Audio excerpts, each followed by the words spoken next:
Yeah, we surrounded by the Timberwolves tonight. How you feeling about that, Brandon? I'm feeling pretty good after the result.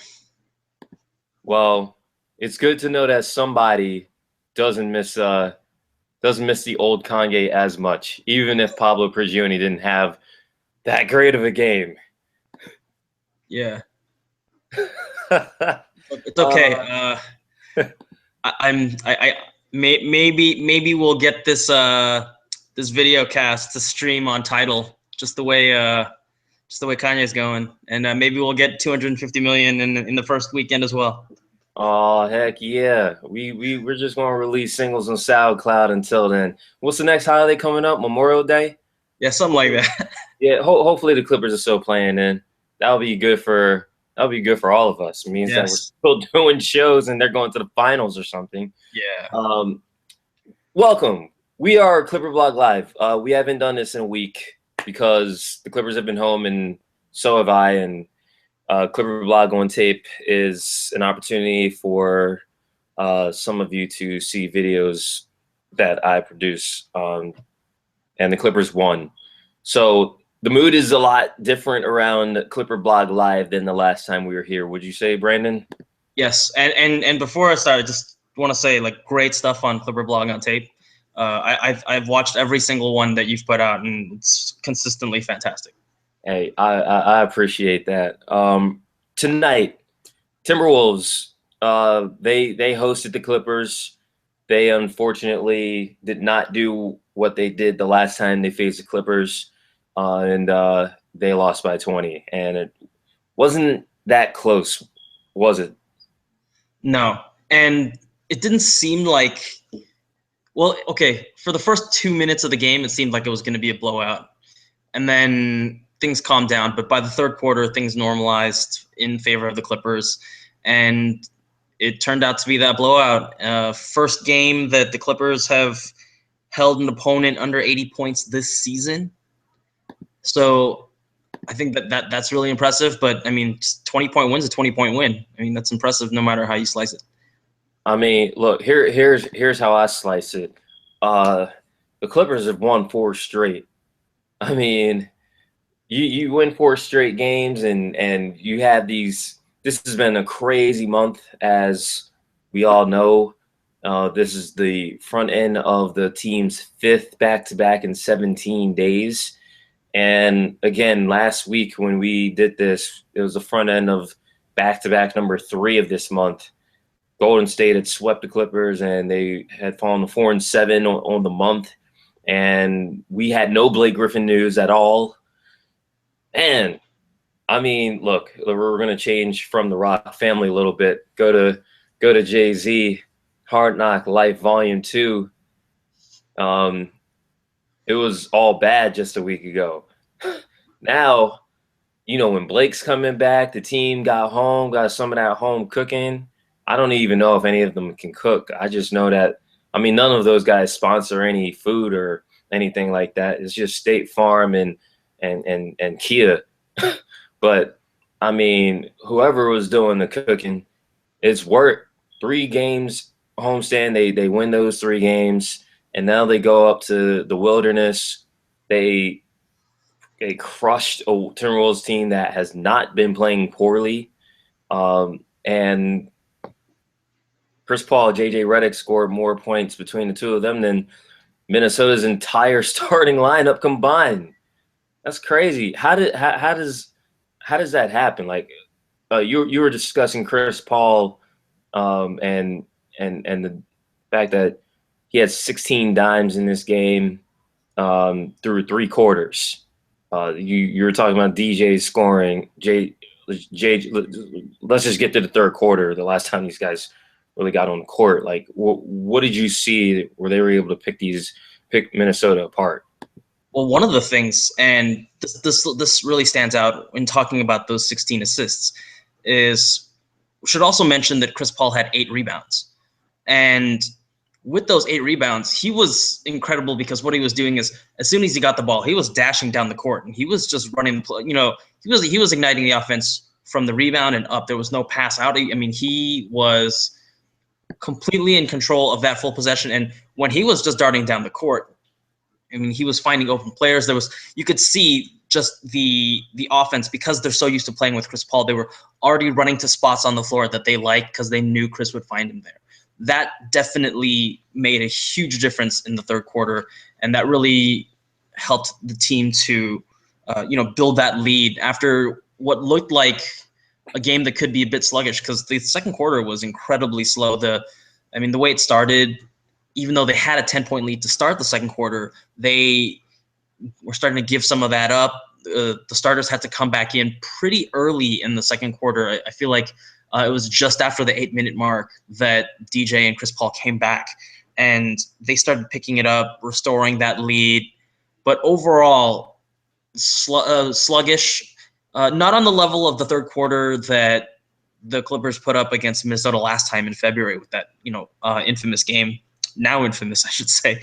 But they carried the momentum in late in the second quarter as they started to really pick things up, and brought it into the third. And by the third quarter, I mean, it was so one-sided, and it really didn't help that Andrew Wiggins, he left halfway through the third quarter, he got elbowed in the face by Luke on a drive to the basket. Luke was driving to the basket. He crossed his elbow over this way, and it hit Wiggins in the face. Wiggins was out for the rest of the game. They did say in the fourth quarter that he was able to come back, but by that time the game was all but decided, so it really wasn't worth it. But the lead was building, and then with Wiggins out, the Clippers just, it just became a frenzy. Now, you mentioned this is the season low for a Clippers opponent, 79 points. Last week, Brandon, we were talking about how I was caught up in the rebounding. You were caught up more on you and Ben when we did CBL last week. We were talking about the communication being poor, the energy being poor, in addition to the rebounding. They were a bottom 5 defense. I don't have the numbers yet. Maybe I'll be able to make some magic. We'll see. But I'm going to turn it over to you. What has changed in the Clippers defense in a week? This isn't going to be a very statistical answer. I'll get to that point. But I feel like with the announcement of Blake coming back, that they can kind of sense that light at the end of the tunnel, that they're not going to continue to have to play. They also are at the tail end of this streak of back-to-backs rather than the start of all these back-to-backs. So just from a mindset standpoint, they can see, okay, like there's a path. They know what's going on. They know they're locked into the 4th seed. So I think that's allowed them to refocus a bit. And when you watch how they've been playing defense, what I noticed the most in terms of how they've been playing is how active they are in terms of their hands, deflections, blocks. They had 9 blocks today. I think if this was a closer game, you definitely would have seen more, because DJ only played, what amounts to 2.5 quarters of game time. And even like Cole was active on the blocks. Everyone was just hands out. You could see there was just a priority to go for the ball, cut off passes, just deny passing lanes. And that's been where they've been really, really good this season in terms of how they've played their defense. What's been their strength in terms of keeping the opposing team just creating turnovers and just overall just denying the offense. I think one of the things that I have to look this up somewhere, but I feel like this stretch this season, I've seen more 24-second violations from the opponent of the night in, night out of the Clippers, because of how they played that defense, and they're swarming in that way.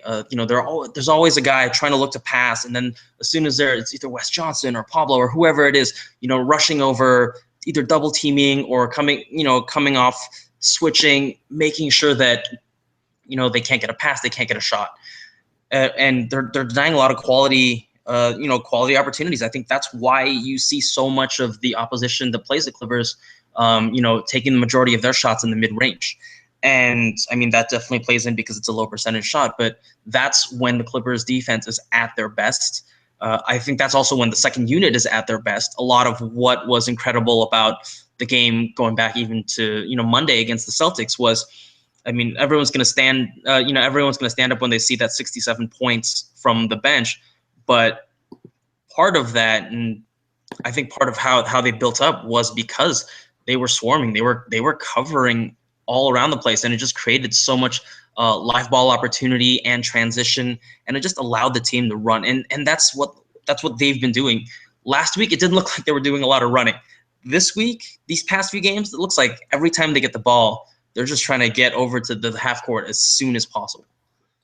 It's really interesting that you made that last point about the activity of the bench defense in particular, because Doc said earlier this week, I believe it was after Sunday's game against the Denver Nuggets, something along the lines of the bench is excited for the free flow basketball opportunities that come with forcing turnovers.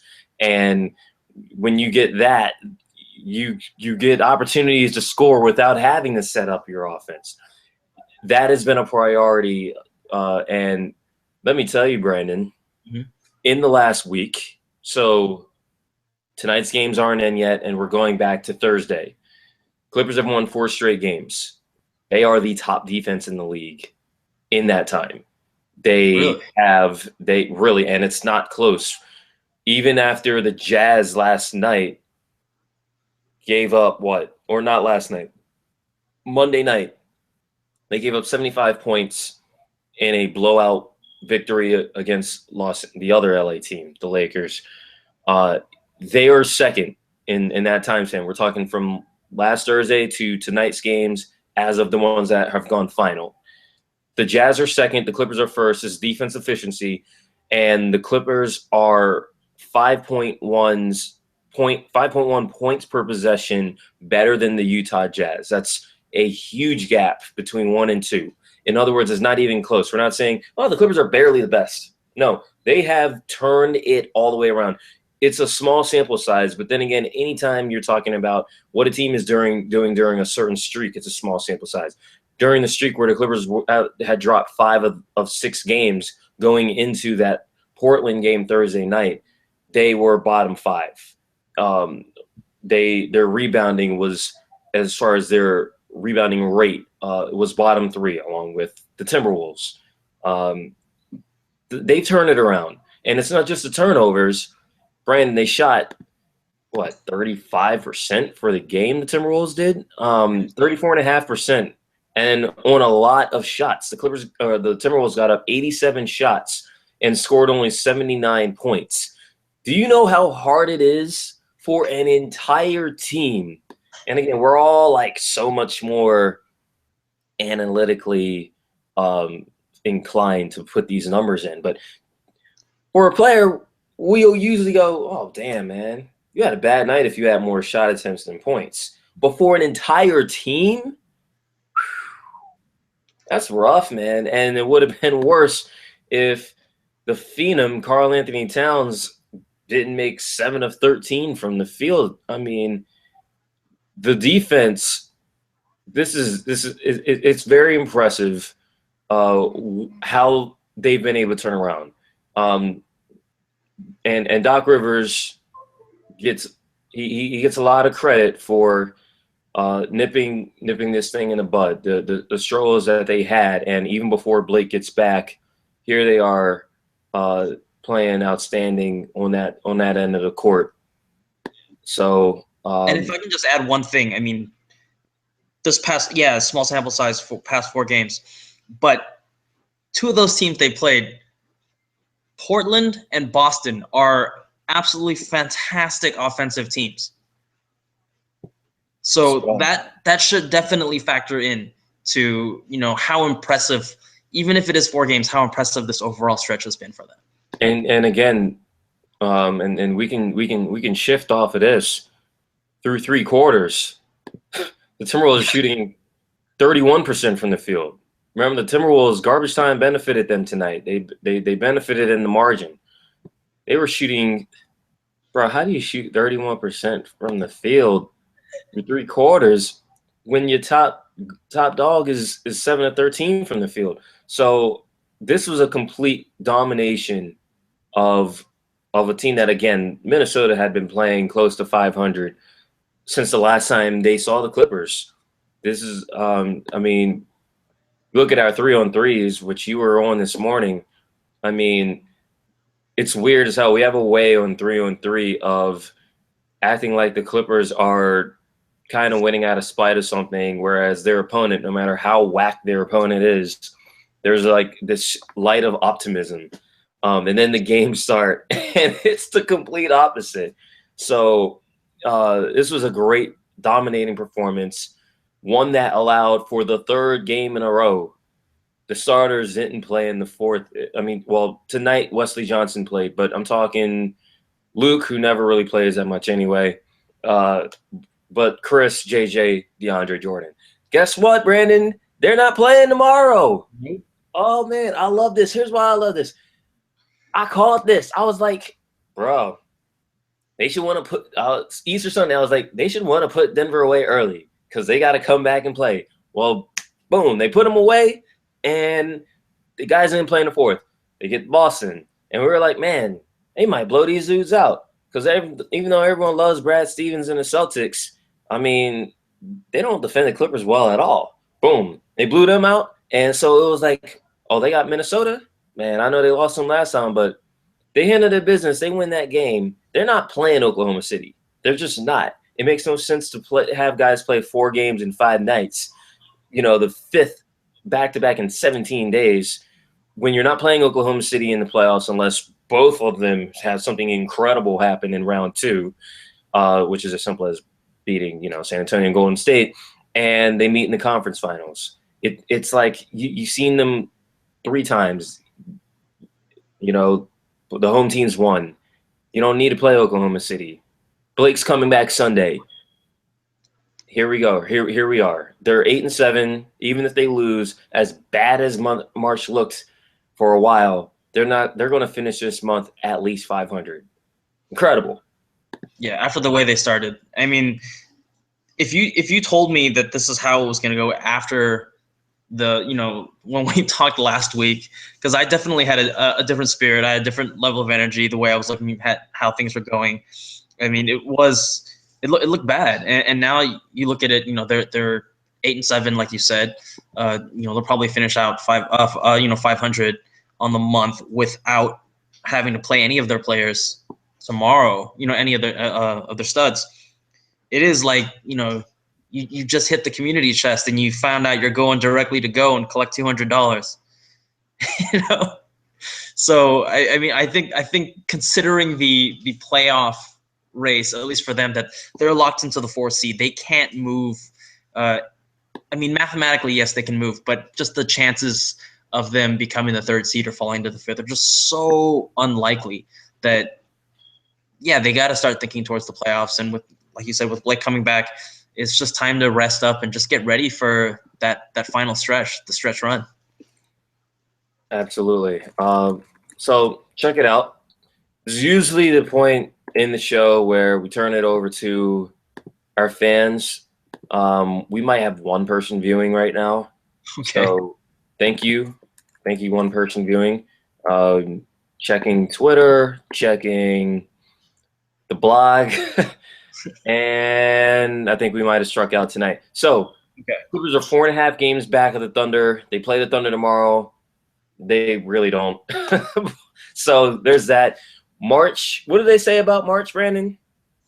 Madness? Nah, man. Like March, it comes in like a lion or something, right? So you lost me. I know the Ides of March, you know, and we definitely saw a lot of that just a week ago. But we're doing much better now. Well, the saying is March comes in like a lion and goes out like a lamb. Back to the Wolves. They lost tonight. Pablo, you didn't score. You didn't score, Pablo, but you know what? It's all good. You're going to probably have to score tomorrow. You might start. Uh, the final score tonight: Clippers 99, Timberwolves 79.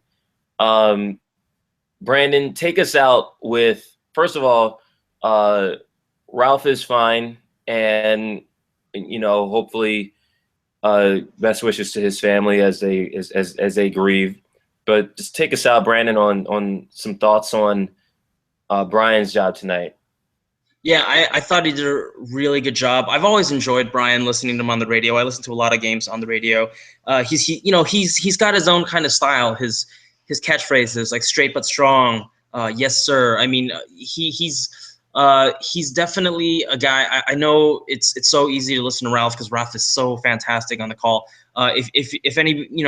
If anybody that does listen to a lot of the radio, Clipper games, I'd love to hear from them, because I think Brian is fantastic. And one of the things that I thought, you'll see this in you'll see this in Last Call tonight as well. There's a nice piece from Aaron Williams in the Check Your Messages section on it. He does talk about the possibility, going down the line in the future, of hearing a lot more of Brian Seaman. And as much as we would like to have Ralph Lawler, as long as we can. Just in terms of, knowing how old he is, if we have to start thinking of successors, I think Brian's a really good one. So definitely check out more of him when you get a chance. And as Brandon mentioned, check out Last Call. We put this together, so we're gonna let Brandon go now, so he can he'll publish that. We'll hopefully see you tomorrow. Who knows? But either way, enjoy your night, everybody.